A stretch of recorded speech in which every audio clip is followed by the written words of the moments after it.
I want to tell you a story about a church named Rich Fork that in early March found out it wasn't going to be able to meet on a Sunday morning to have its normal worship service. As a matter of fact, what had happened had not just affected that Sunday, but it affected the next few months. And it had also affected every ministry within the church, and its future outlook was under possibly some major financial strain. But this story's not about what's happening right now. This story happened over 30 years ago.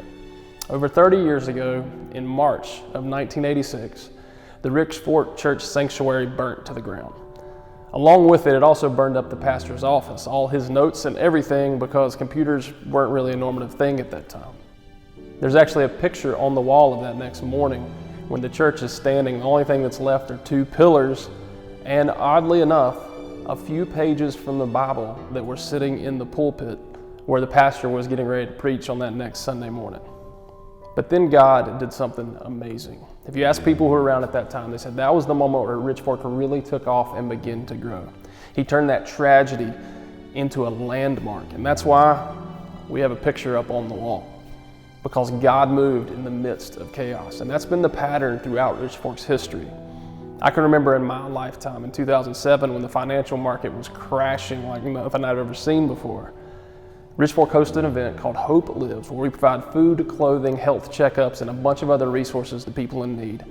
And we have thousands of people show up on the Rich Fork campus that we minister to.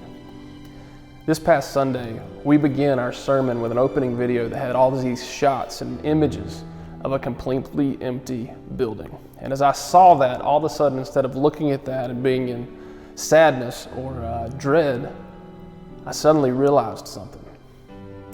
Those are the pictures that are going to go on the wall. Those are the pictures we're going to put up because we want to remember that in the midst of this crazy time, God did something. So that 30-some years from now, as a church body, somebody's going to stand up and tell you a story like this. It was in early March. I want to tell you a story about a church named Rich Fork, whose members woke up one morning to the news that they weren't going to be able to meet and worship like they normally do each week. Not only that, it was going to be months. And more than that, it was going to be a financial strain possibly on the church.